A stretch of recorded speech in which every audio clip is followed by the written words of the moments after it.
नर्मदे हर। नर्मदे हर। आप नवल सैनी जी सहपत्नी गुना राघवगढ़ से हैं।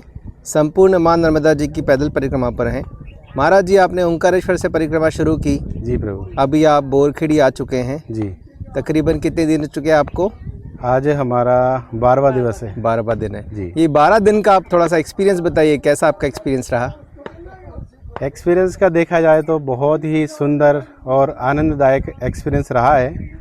जब हम लोगों ने ये परिक्रमा स्टार्ट की थी, प्रारंभ की थी, उससे पहले हम लोग सोच रहे थे कि क्या पता हम लोग माई के किनारे पैदल चल पाएंगे कि नहीं चल पाएंगे। ये परिक्रमा पथ पे हम लोग जब चलेंगे तो क्या बैग को ले करके इस परिक्रमा को कर पाएंगे कि नहीं कर पाएंगे, क्योंकि मुझे स्लिप डिस्क भी है, कमर का दर्द रहता है। तो ऐसे में मैं बार बार सोच रहा था कि पैदल हो सकता है कि हम लोगों से ये संभव ना हो, और इस परिक्रमा को हम लोग बाइक से करना चाहते थे, क्योंकि हम लोगों ने बाइक से 12 ज्योतिर्लिंग की यात्रा की है 2 बार, और इस वजह से हमारे मन में इस परिक्रमा को भी बाइक से करने का ही था। लेकिन माई की ऐसी प्रेरणा हुई कि हम लोग इस परिक्रमा को फिर पैदल ही करने के लिए निकल लिए, और उसके पीछे एक बहुत कह सकते हैं कि इंटरेस्टिंग कहानी है।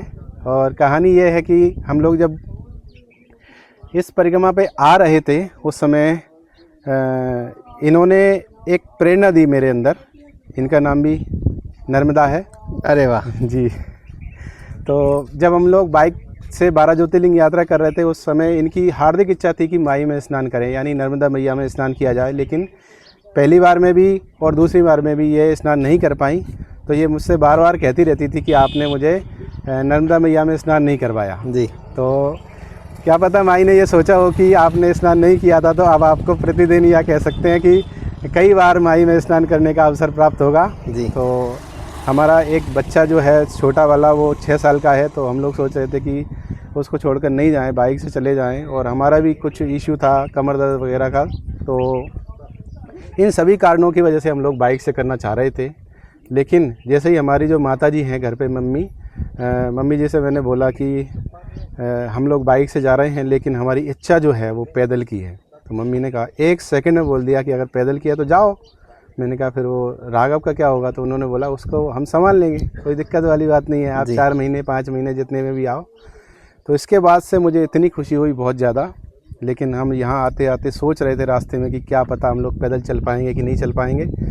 लेकिन पहले दिन, दूसरे दिन, तीसरे दिन जिस तरह से हम लोग इस परिक्रमा पथ पे अग्रसर होते रहे, तो हमें इतना आनंद आया इस परिक्रमा में बहुत ज़्यादा, जिसका हम लोग बखान नहीं कर सकते। और अब प्रतिदिन हम लोग चलते जाते हैं माई के पथ पे, बहुत अच्छा लगता है। जी। नर्मदे हर। नर्मदे हर प्रभु।